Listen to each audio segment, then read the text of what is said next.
What's going on? What's going on? What's going on, guys? It's your boy Tay, and today we're going to talk about sports that we played in the penitentiary today.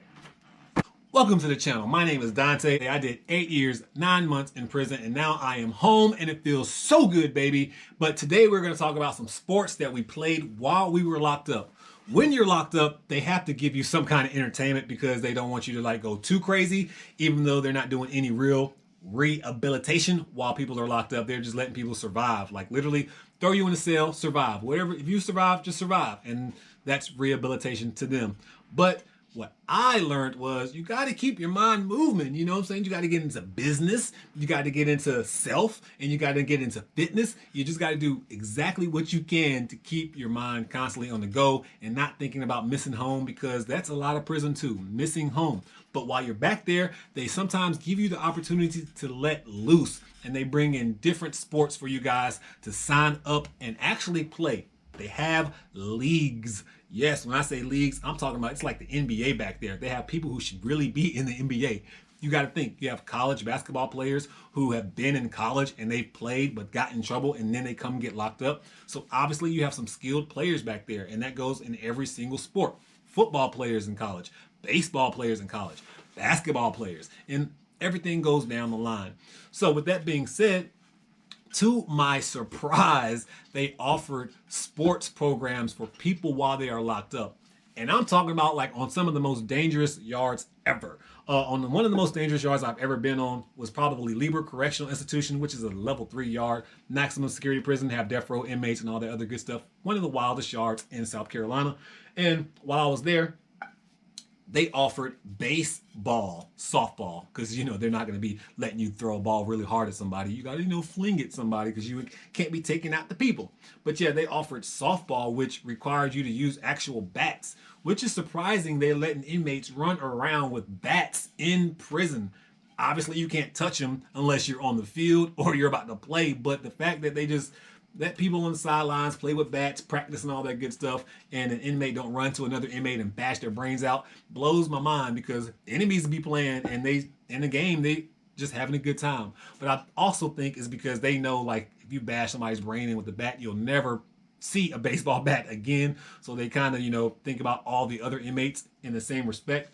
But sports back there is crucial. Like I was talking about the NBA earlier, like people back there really think they are in the NBA. Like that's no joke. They think they are real superstars. I may have been one of them, but still, people think they are like real all-stars. And I remember playing like in softball leagues. It gets intense, man. They let you play like dorm versus dorm.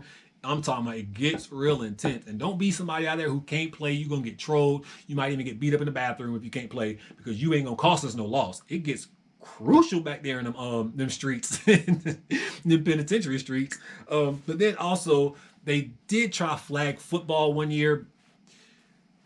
Let's just say people don't know how to play flag football. That's something that they tried one time and immediately banned. I'm talking about maybe after like 2 sessions, not even games, 2 sessions, practice sessions, trying to tackle people on your own team. Can't even do that. So that definitely football was banned. I never even saw a game of football. That's what I heard right before I got there. But baseball is definitely, everybody's always playing baseball.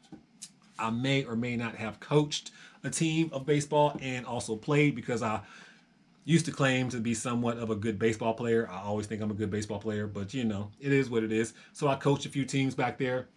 And it was a blast. Like I say, it gets intense. It's like you're really in those moments. Obviously, people love basketball. Predominantly, black people are in prison. Let's just be real. Let's just be honest about it. And boy, competitive nature comes out. People are animals back there. I'm talking about some people should be in the NBA.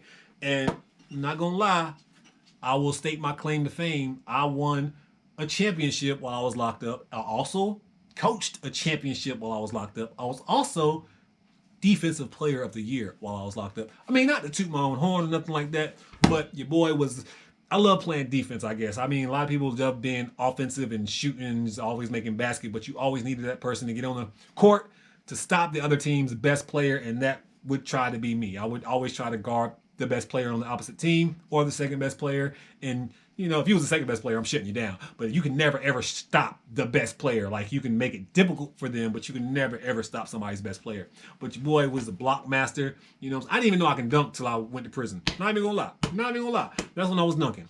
Your boy's 6 feet on the nose, and yeah, dunk like, you know. But anyways, yeah. But the best thing about the sports, man, like, it took your mind away. Like I said, when I was playing in those tournaments, like, we would have real live tournaments. You know how it is. Just like in any league, you want to win. You're playing like you're really an NBA star or whatever star that you're playing. So we would have drafts and stuff. And I'm not even gonna lie, man, sports is kind of where I felt included in a lot the most, because I never knew the athlete I was until I got locked up.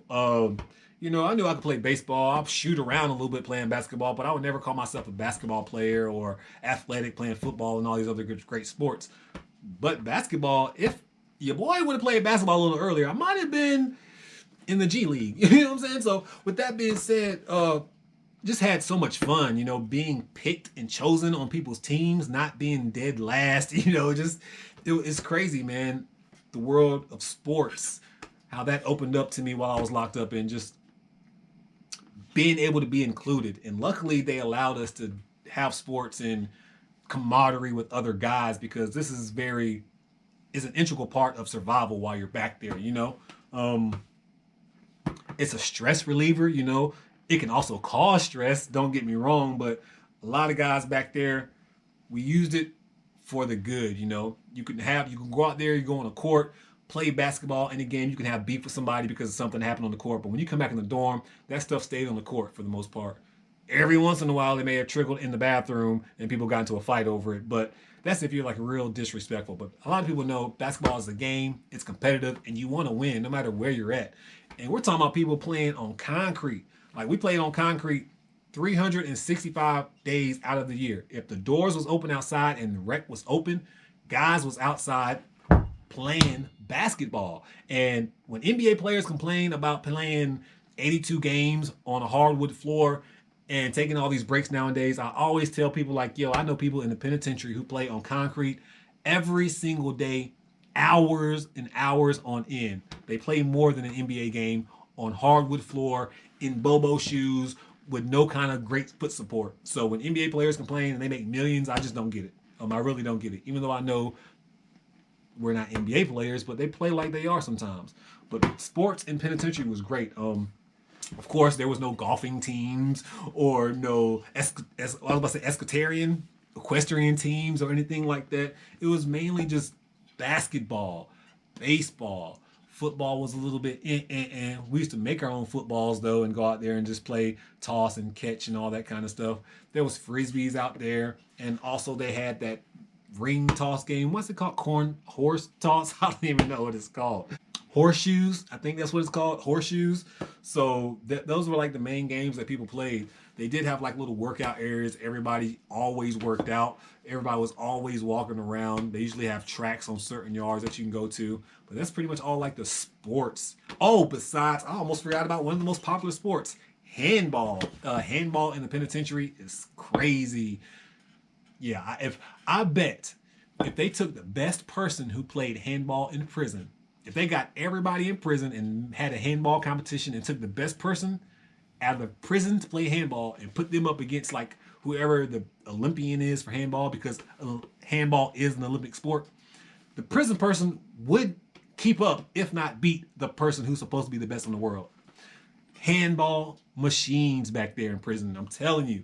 And obviously all the other little sports that people wouldn't consider sports. Chess, is chess a sport? I don't know. Chess and checkers, I guess it could be a sport. It's in the Olympics, so it's gonna be a sport today. But anyways, that's all the sports that we pretty much played in the penitentiary. And like I said, your boy, technically, my claim to fame is I'm a champion. You know, I'm a champion. I piss greatness. And don't get mad at me. I mean, I took a team to the championship. I coached a team to the championship. And we shouldn't have won the championship that year. But with my coaching and my know-how, calling timeouts at the right time, because that's what it's about when you're a coach, calling the right timeouts, because everybody else really does all the work. Yeah, that's good. That's about it.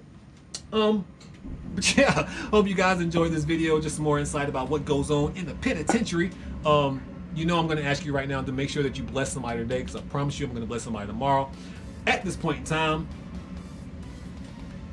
you're out. I'm out. We're out. I guess strike three. I'm out.